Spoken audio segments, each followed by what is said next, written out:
Good afternoon, everyone. My name is Yasser Imam, Professor of English Literature, College of Arts, Imam bin Abdurrahman bin Faisal University, Dammam, Saudi Arabia. My talk today is titled, What Does a Translation Lose When the Poet's Voiced Version of the Poem is Not Considered? So, we're talking about the oral performance that is given by the same poet who wrote a certain poem. If it is not considered, a lot will be lost. All the acoustic aspects, the paralinguistic features will not be, rendered. So let's go together. This, of course, about the conference today. Yeah, the argument. I argue that the poet's voiced version gives life to the text and fills in the gaps that the target reader will not discover while reading the poem.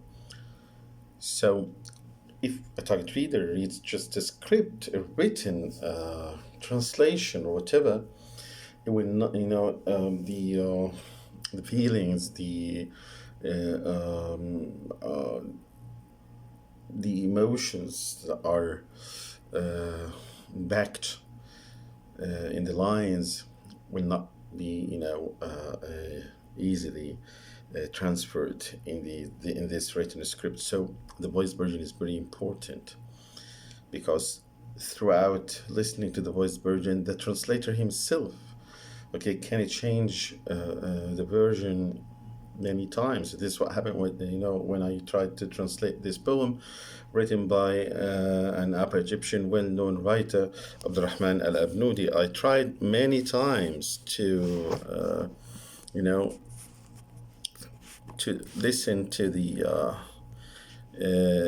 Abdurrahman al-Abnudi's performance of the poem, and each time I found that I have to change this, to change that. But at the end, I discovered that there should be some kind of clue to the target reader to say that there is some kind of oral effect here that is caused by the acoustic aspect, or there's some kind of oral effect there. So, what I mean, uh, what I mean is that there should be some kind of typographical or orthographical representation of this acoustic aspect. Sometimes, it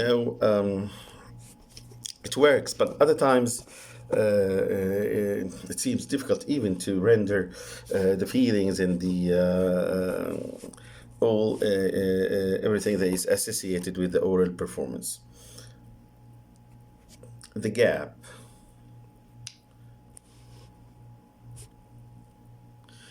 The impact of the poet's performance on translating his or her poem. Publications and literary translation in general and translating Arabic poetry in particular haven't provided an accurate account of what a target text loses when the voiced version of the poem is not considered. So the gap here is how this impact of the poet's performance can it change the translation. And all the previous studies haven't, discussed this in details. Filling the gap.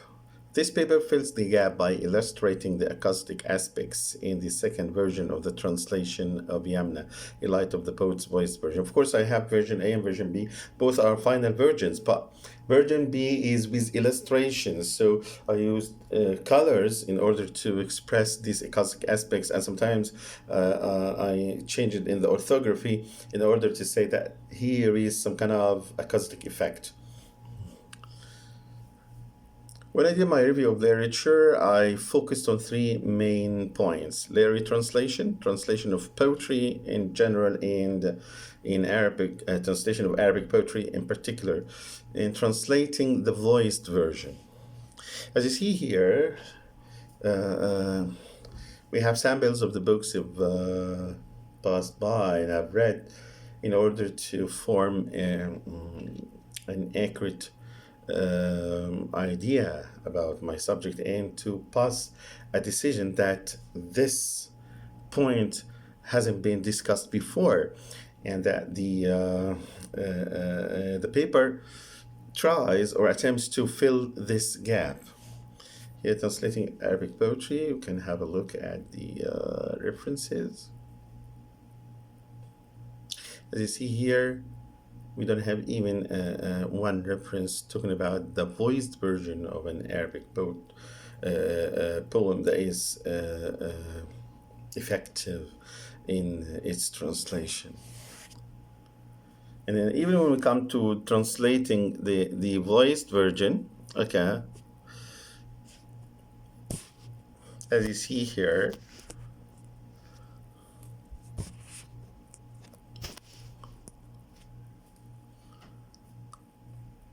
we don't have again an accurate representation of the gap that the paper tries to fill. Acoustic aspects. Some acoustic aspects, such as rhyme, interjection, exclamation, emotions, and intonation, are illustrated in the target text in version B, of course, in order to show how much the target text lose if the voiced version is not considered. Here I used a different color for each reference, or for each aspect,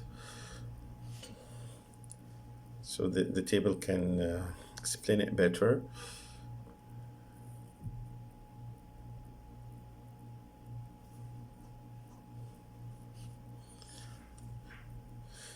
Of course, when it comes to rhyme is important. Keeping sounds, keeping sounds is something which is important when you translate a poem that depends on the dialect or on sounds. Sometimes addition is used in order to keep rhyme. I quote, "My face teems with wrinkles. Whoa, do you remember Yamna and how her face twinkles?"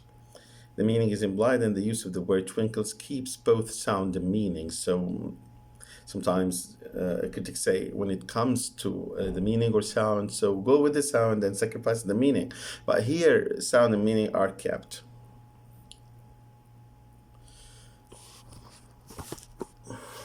We pass by an important point, that is culture specific sounds. Woe is a rough translation of a sound produced by one's lips when one is regretting something happening, something that happened. It comes under culture specifics. This sound is like this.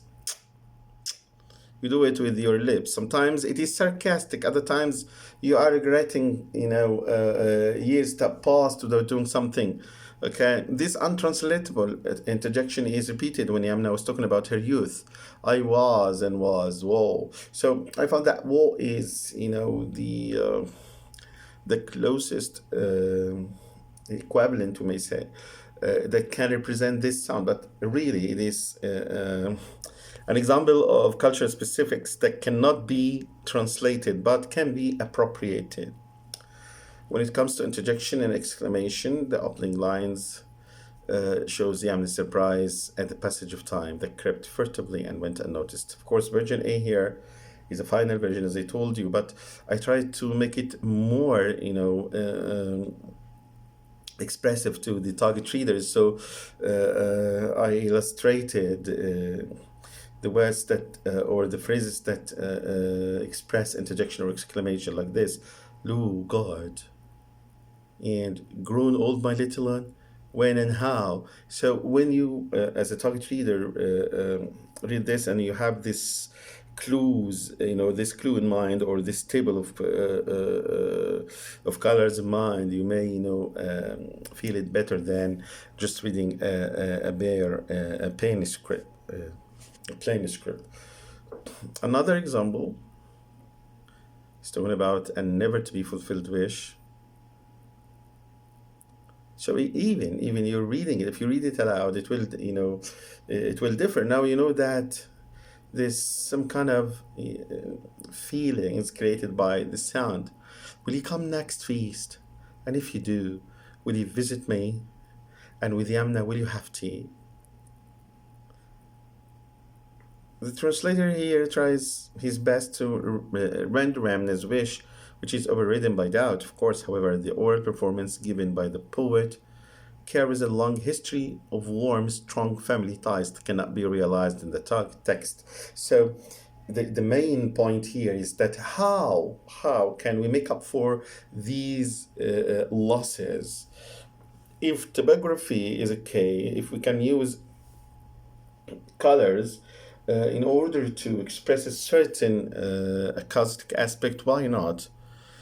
Emotions, sighs of relief or grief and regret, are associated with low rising intonation, illustrated by fonts smaller than those in version A. So in version A, I use regular font, but in version B, I used smaller fonts in order to here to say that there is some kind of relief or grief. When we read, "It was built to survive till I am no longer alive." Again, if you have this in mind, that when you see this color and you see smaller font, it means that the speaker shows his regret or expresses his relief of something. Relief is associated with low rising again, which reflects how stoic the speaker is. Regret shows itself in this example. So listen, do you think the sons we got have given us support?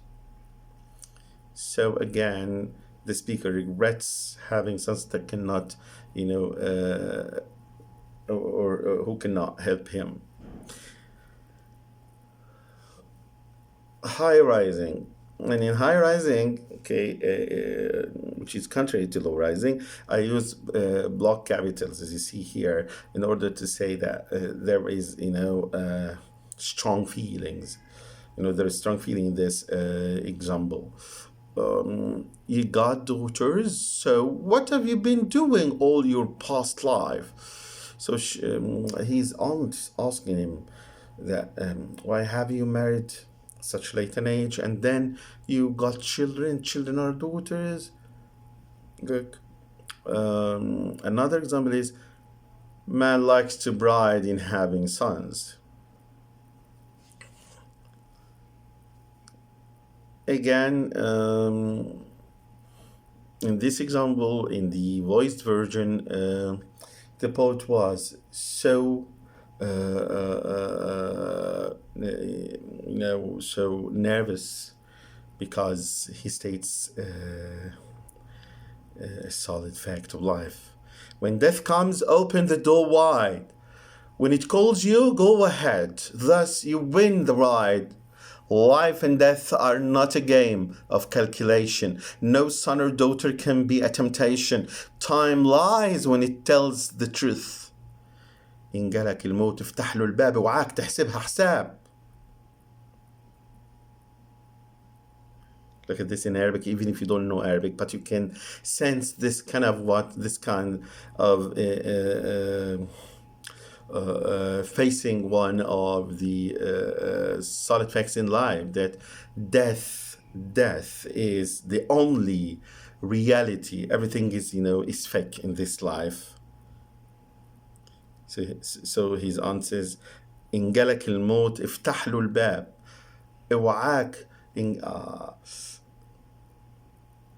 اوعاك تحسبها حساب. بلا واد بلا بيت، ده زمن يوم ما يصدق كذاب. When it comes to death, the intonation is high, since Yamna gives the listener piece of advice and chides him not to follow his own feelings and think of his children and what will become of them. When we come to low rising, we see that it is associated with low spirit. It can be pointed out by writing words in a smaller font again, as you see here. It's another example on low rising. Low rising intonation is associated with feelings of regret for living alone, as you see in this example. I've lived all right till your head turned wide. However, the orthographic aspect does not convey emotions properly. I mean, it is this lettera grabada. I mean, the acousticity of voice in the dialect of Al-Abnudi, in the voiced version, that the translator has attempted to capture and render in the target text. We come to conclusion. The poet's voiced version gives life to the text and fills in the gaps that the target reader will not discover while reading the poem. This has been proved by translating Al-Abnudi Yamna after listening to his voiced version many times. Each time of listening is a modification of the translation. The second version under Appendix B is the last modification, illustrated, of course. Therefore, this paper fills the gap created by ignoring the voiced version, by discussing the translation of Yamna in light of the poet's voiced version. As a conclusion, the voiced powers of expression the voice's power of expression, the paralinguistic features of the voice, speed, loudness, tone, intonation, etc., can it change the translated version of a poem that excludes the voiced version of the source text? As I see further studies in this respect,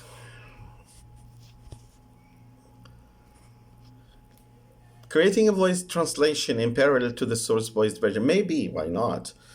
If it's not enough to illustrate acoustic aspects and paralinguistic features, why not we try to create a voice translation to go in parallel with this voice version. Conducting a study after creating this voice translation, of course, a study detecting the emotional impact of the voice version on the target reader response should be conducted. And by doing so, we will know and we will have statistical data to tell us that if it works or not. And inshallah, in further studies, maybe someone asks this question: will a voice translation make up for the losses a written translation suffers from? And if so, will a voice translation replace the target text in this case? Thank you very much. Any questions?